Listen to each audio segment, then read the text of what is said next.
Hello everyone, welcome to this channel. তো এই মোমেন্টে আমি এমন একটা টপিকের ব্যাপারে কথা বলতে চাই না, যেটা নিয়ে সচরাচর ইউটিউবের মধ্যে কেন মানে কোনো জায়গাতেই কথা বলা হয় না। হয় সবাই ভয় পায়, না হলে কারোর কাছে অত সময় নেই, আর না হলে এরকম হতে পারে যে কেউ এই ব্যাপারটা নিয়ে ডিসকাসই করতে চায় না, বা কারোর মনে হয় না যে না এটা নিয়েও ডিসকাস করা যেতে পারে বা এটাও ইম্পর্টেন্স দেওয়ার মতো। সেটা হচ্ছে যে এই মোমেন্টে একজন থার্ড ইয়ার বা ফোর্থ ইয়ারের যে স্টুডেন্টসরা আছে এবং তার মাথায় একটা এমন থট চলছে যে আমি তো একটা টিয়ার 3 এর স্টুডেন্ট। আজকে কোনো স্টুডেন্ট যদি সাপোজ টপ এনআইটি বা টপ আইআইটি বা যাদবপুর বা শিবপুর এইসব কলেজ থেকে পড়ে, তাহলে তার ভ্যালু তো সব জায়গায় আছে। তার অন ক্যাম্পাস প্লেসমেন্ট পাওয়ার টেন্ডেন্সিটাও খুব ভালো, খুব বেশি। বাট আমি একটা টিয়ার 3 কলেজের স্টুডেন্ট, এবং কোথাও না কোথাও আমার কমিউনিকেশন স্কিল খুব বিশাল ভালোও নয়। আমি যে পাবলিক স্পিকিং পারি তাও নয়, আমি লজ্জা পাই ক্যামেরার সামনে কথা বলতে। ইভেন তাও আবার পাবলিক স্পিকিং তো দূরে থাকে, ইন্টারভিউতে যে যিনি থাকবেন এইচআর, তার সাথে মানে কনফিডেন্সের সাথে কথা বলাও আমার পক্ষে বিশাল ডিফিকাল্ট। আমি ইন্ট্রোভার্ট টাইপ, বা আমার অনেকের প্রবলেম এটাও হতে পারে যে আমার যে ব্রাঞ্চের সাবজেক্টসগুলো আছে, তো মানে 3 মাস 4 মাস পর পরীক্ষা, সিএ এক্সাম, অ্যাটেন্ডেন্স, এই ঝামেলা পের করতে গিয়ে নিজের যে ব্রাঞ্চের সাবজেক্টগুলো সেগুলো ঠিকঠাকভাবে পড়া নেই। কেউ যদি আমাকে জিজ্ঞাসা করে যে তুমি কি ইঞ্জিনিয়ার, আমি হয়তো বলে দেবো সিএসআইটি, বা আমি হয়তো বলে দেবো ইসি, বা আমি হয়তো বলে দেবো মেকানিক্যাল। বাট আমার সিএসিআইটির বেসিক যে ডিএসএ, সেটাও হয়তো আমি একটু মানে নর্মাল থেকে একটু যদি হাই লেভেলে যায় কোশ্চেন, তাহলে সেটাও হয়তো পারবো না। বা ইসি যদি হয়, আমি এমএফটি নিয়ে কেউ যদি আমাকে বেসিক জিজ্ঞাসা করে, সেই কোয়েশনসগুলো আমি জানি না। বা মেকানিক্যালের ইঞ্জিনিয়ারিং মেকানিক্সে যদি কেউ একটা কনসেপ্ট দিয়ে নিউমেরিক্যাল করতে দেয়, আমি হয়তো সেটাও পারবো না। এবার এই সংখ্যাটা না মানে ব্যাপারগুলো শুনতে খুব ছোট লাগলো, এই যে সংখ্যা যাদের এই প্রবলেমটা হচ্ছে, সেই সংখ্যাটা কিন্তু প্রচুর, ঠিক আছে, প্রচুর। এবং যার কারণে আজকে এই যে বলেন এত ইঞ্জিনিয়ার্স আনএমপ্লয়েড, বা এত ইঞ্জিনিয়ার্স চাকরি পাচ্ছে না, আনএমপ্লয়মেন্ট আছে। তো কোথাও না কোথাও তাদের সাথেও এরকমই কিন্তু সিচুয়েশন হয়েছিল।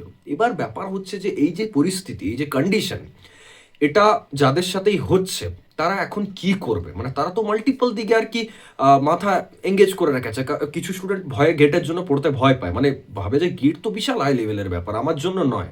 তাহলে আমি কি করবো? তাহলে হয় আমি টিসিএস এর জন্য ট্রাই করি, হয় আমি কগনিজেন্টের জন্য ট্রাই করি, হয় আমি পারসিস্টেন্টের জন্য ট্রাই করি, হয় আমি আর্নস্ট অ্যান্ড ইয়ং এর জন্য ট্রাই করি, হয় আমি এইচসিএল এর জন্য ট্রাই করি, হয়তো আমি টিসিএস এর নিনজা পাবো।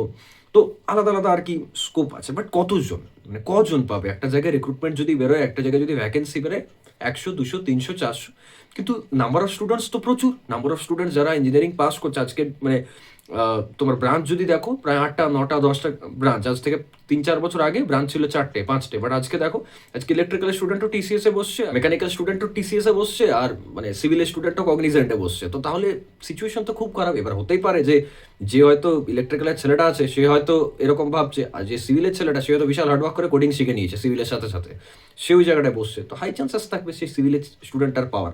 তাহলে কোথাও না কোথাও পরিস্থিতি কিন্তু খুব একটা ফেয়ার নয় বা ভালো নয়, যদি একদম পরিষ্কারভাবে বলি।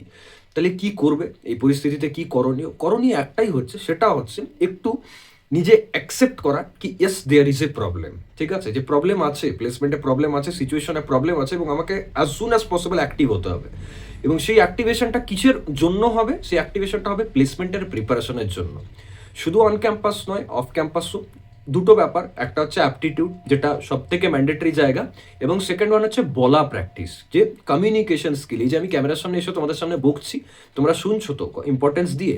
তো এই যে বকাটা, এই বকাটা কিন্তু অভ্যেস করতে হবে। এই দুটোর সাথে সাথে নিজের যে সাবজেক্টের নলেজ বা কোডিং যা কিছু আছে, সেটা তো চলো থাকছেই সাথে। বাট এই যে জিনিসগুলো বললাম, এগুলো যদি এখন মানে as soon as possible preparation না শুরু করেছো, পরে গিয়ে কিন্তু অনেক সাফার করবে। এটা আমি আগাম তোমাদের বলে রাখলাম। বাকি এই ব্যাপারে যদি ডিটেলসে ভিডিও চাও, কমেন্ট করে জানাও। দেখা হচ্ছে নেক্সট ভিডিওতে।